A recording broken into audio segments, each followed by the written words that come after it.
Sabi nila, iba daw ang tibok ng puso kapag iniwan mo ang semento at hinarap mo ang bundok. Kamakailan lang ay napatunayan ko yan.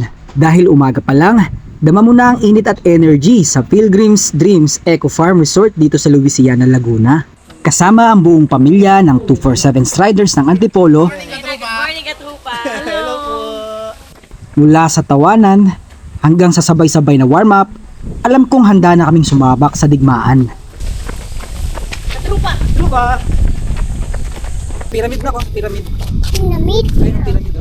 At syempre, present din ang aking ultimate support system, ang mag-ina ko. Hindi sila tumakbo, pero sila ang aming official commentator, taga-bitbit ng gamit at taga-sigaw ng "Kaya mo yan, Papa!" sa starting line. Sila yung lakas na baon ko bago pa man ang gun start. Enjoy, enjoy.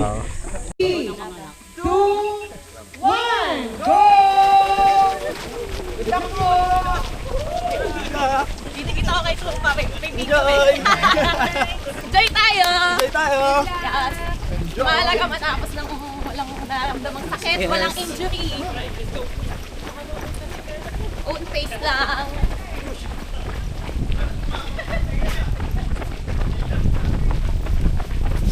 Siya no? Seryoso, unang 300 meters pa lang, may pa-obstacles agad si Mayor. Gapang kung gapang sa lupa, lundag kung lundag.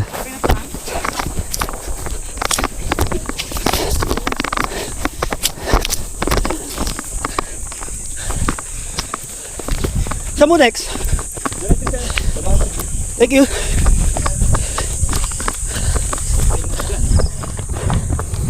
Okay lang po kayo?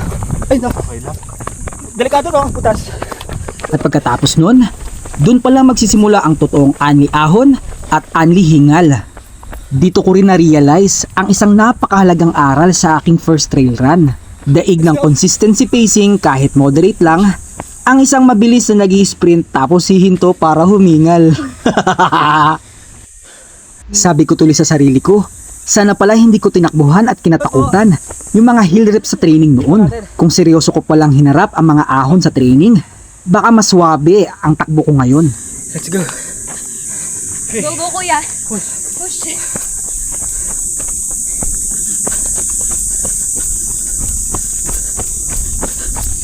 Pero alam nyo ba kung ano ang pinakamalupit kong superpower na na-discover sa trail? Yun ay, habang umaahon ako, grabe ang malakas kong hingal. Yung halos marinig na ng buong kagubatan sa sobrang zone 5. Pero ang nakakatuwa sa superpowers ko, kasi tuwing may nakakasabay o nakakasalubong akong ibang runners o teammates ko mula sa 247 Striders, biglang nawawala yung hingal ko. Biglang tumatahimik ang baga ko. Kunwari, chill pa rin ng forma. Sabay fist bump at high five ng nakangiti. At pagkalagpas sa pagkalagpas nila, doble ang hingal. Aktingan kung aktingan. Para sa team pride to mga trupa. Consing stabilize. Nasa 170 tayo. Pahupain natin to 140 tas go agad. Enjoy lang. Pero ang pinakamatindi sa trail, yung mental game. Yung may naririnig kang yabag sa likod mo, akala mo may humahabol sa'yo. Kaya napapasprint ako sa pressure. Yun pala, sariling yabag ko lang pala yun. Sa takot ko, mahigit 5 beses yatang nakalas ang sintas ko. Habang ang karamihan ay nasa zone 5 at agaw buhay na sa hingal, si Trupa nagawa pang maging field reporter. Heto at nagawa pang interviewin si tatay. Good morning po tayo. Ano po yan? Kaong. Kaong. Kaong pala yung mga trupa. Diretso lang. Pero ang pinaka-guilty ako, 2 beses akong naligaw. Ang masaklap, may mga nakasunod sa aking mga runners. Akala nila alam ko ang daan dahil mukha akong seryoso. Kaya pati sila napahamak at nadamay sa maling landas.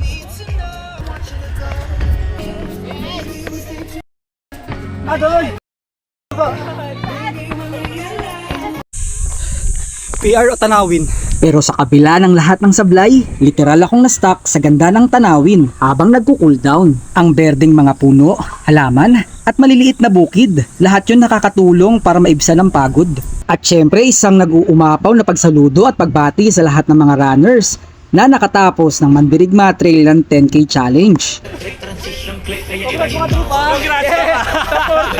Sa 40! Sa 40! Ay, wala. Ay, talaga